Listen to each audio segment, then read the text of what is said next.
नमस्कार। प्रादेशिक समाचार के साथ मैं शीला कुमारी। पहले मुख्य समाचार। प्रधानमंत्री नरेंद्र मोदी ने रक्षा मंत्रालय के उन्नत हथियार प्रणाली और रडार की खरीद समझौते का किया स्वागत। कहा, आत्मनिर्भरता को मिलेगा बढ़ावा। उपराष्ट्रपति जगदीप धनखड़ ने देश की संवैधानिक संस्थाओं को बताया मजबूत और स्वतंत्र। कहा, भारत विश्व का सर्वाधिक जीवंत लोकतंत्र। हजारीबाग के प्रसिद्ध रामनवमी त्योहार के मुख्य आकर्षण पर निकलेगी दशमी की शोभा यात्रा। 91 अखाड़ों की झांकियां होंगी शामिल। मौसम केंद्र रांची ने राज्य में येलो अलर्ट किया जारी। 2 दिनों तक बारिश के साथ वज्रपात के आसार। 40 से 50 किलोमीटर की रफ्तार से चल सकती है तेज हवाएं। और आईपीएल क्रिकेट टूर्नामेंट के 16वें सीजन का आज से आगाज। पहला मुकाबला चेन्नई सुपर किंग्स और गुजरात टाइटंस के बीच खेला जाएगा। और अब समाचार विस्तार से। प्रधानमंत्री नरेंद्र मोदी ने सेना के लिए आकाश हथियार प्रणाली और 12 स्वाति रडार की खरीद के समझौते पर हस्ताक्षर होने को स्वागत योग्य कदम बताया है। एक ट्वीट में श्री मोदी ने कहा कि इस कदम से आत्मनिर्भरता को बढ़ावा मिलेगा। रक्षा अनुसंधान और विकास संगठन ने स्वदेश निर्मित इस प्रणाली का डिजाइन और विकास किया है।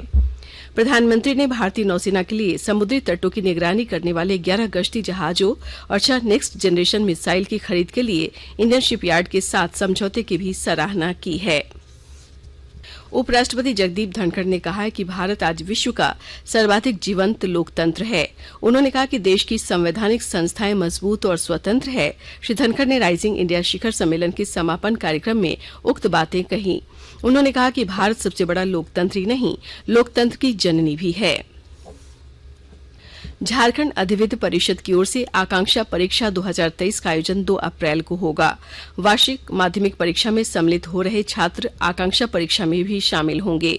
सफल उम्मीदवार मेडिकल, इंजीनियरिंग तथा विधि संस्थानों में प्रवेश के लिए राज्य सरकार के आकांक्षा कोचिंग में परीक्षा की तैयारी कर सकेंगे। रांची विश्वविद्यालय का 36वां दीक्षांत समारोह 28 अप्रैल को होगा। विश्वविद्यालय स्तर पर इसकी तैयारी शुरू कर दी गई है। समारोह में स्नातक, स्नातकोत्तर और पीएचडी उत्तीर्ण 28,000 विद्यार्थियों को डिग्री प्रदान की जाएगी।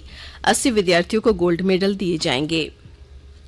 आकाशवाणी प्रधानमंत्री के मन की बात कार्यक्रम पर आधारित चुनिंदा संबोधनों की विशेष श्रृंखला प्रसारित कर रहा है। मन की बात कार्यक्रम इस वर्ष अप्रैल महीने में अपनी 100वीं कड़ी पूरी कर रहा है। आइए अब सुनते हैं इस विशेष श्रृंखला की 33वीं कड़ी के अंश। इसमें प्रधानमंत्री ने आपातकाल की स्मृति को लोकतंत्र की रक्षा के लिए जरूरी बताया था।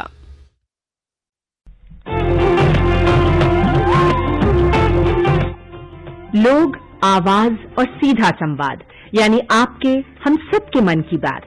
जी हाँ, ऐसे ही करोड़ों लोगों से जुड़ जाते हैं हमारे प्रधानमंत्री हर महीने मन की बात कार्यक्रम के साथ।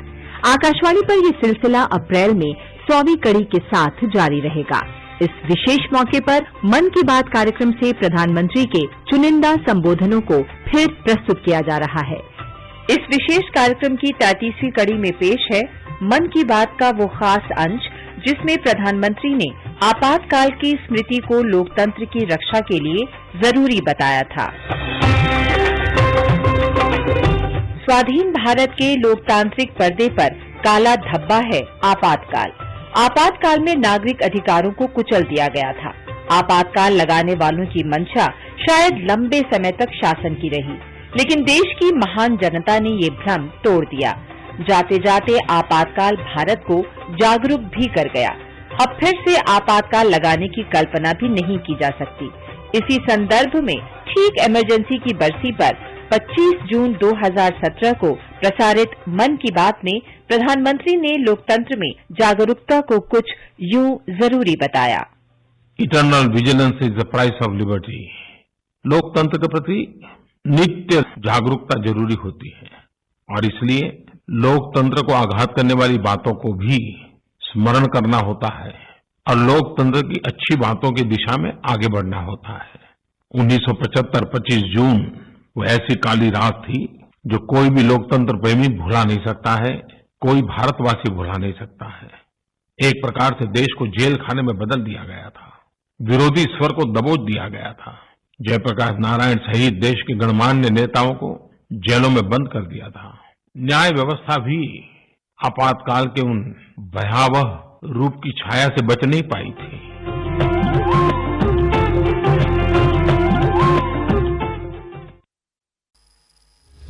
आकाशवाणी के ताजा तरीन समाचारों के लिए आप हमारी वेबसाइट newsonair.com पर लॉग ऑन कर सकते हैं। ताजा समाचार Twitter handle @AIR news alerts और Facebook page All India Radio news पर भी उपलब्ध है।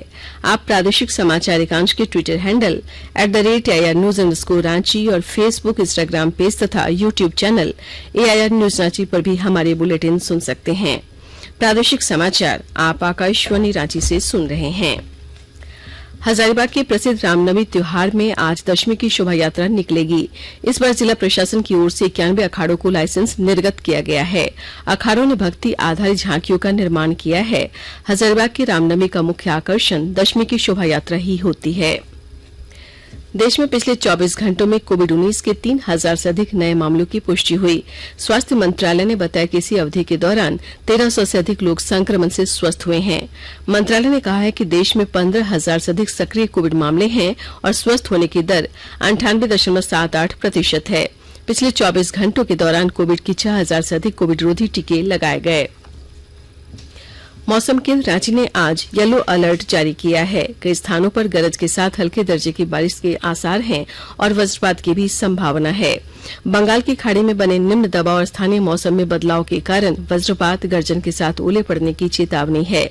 मौसम केंद्र के अनुसार राज्य में 40 से 50 किलोमीटर की रफ्तार से तेज हवा चल सकती है।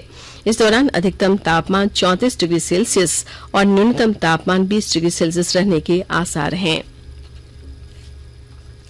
आज से आईपीएल क्रिकेट टूर्नामेंट के 16वें सीजन का आगाज हो रहा है।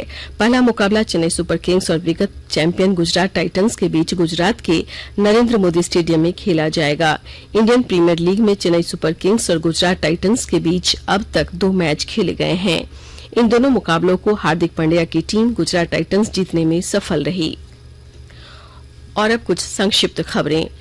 रांची नगर निगम मेन रोड स्थित आर अली बिल्डिंग के सामने के दुकानों की बंदोबस्ती करेगा। 13 अप्रैल को इसके लिए बोली लगाई जाएगी। अपर नगर आयुक्त ने आम सूचना जारी करते हुए बताया कि ये बंदोबस्ती 1 साल के लिए की जाएगी। इंदौर के झूलेलाल मंदिर में हुए हादसों में मृतकों की संख्या बढ़कर 33 हो गई है। बचाव और राहत कार्य अभी भी जारी है।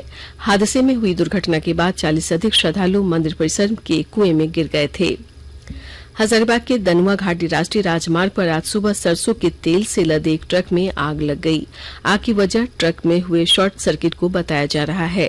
ये ट्रक अलवर से कोलकाता जा रही थी। एहतियातन राजमार्ग की एक लेन को बंद कर दिया गया है। नक्सलियों ने पश्चिमी सिंहभूम की खदान कंपनी से डेटोनेटर और विस्फोटक की लूट को अंजाम दिया है। ये वारदात बड़ा जामदा ओपी की है। ये कंपनी प्राइवेट खदानों को विस्फोटक पदार्थ की आपूर्ति करती है। पुलिस आगे की जांच कर रही है। अंत में मुख्य समाचार एक बार फिर। प्रधानमंत्री नरेंद्र मोदी ने रक्षा मंत्रालय की उन्नत हथियार प्रणाली और रडार की खरीद समझौते का किया स्वागत। कहा, आत्मनिर्भरता को मिलेगा बढ़ावा। उपराष्ट्रपति जगदीप धनखड़ ने देश की संवैधानिक संस्थाओं को बताया मजबूत और स्वतंत्र। कहा, भारत विश्व का सर्वाधिक जीवंत लोकतंत्र। हजारीबाग के प्रसिद्ध रामनवमी त्योहार के मुख्य आकर्षण पर निकलेगी दशमी की शोभा यात्रा।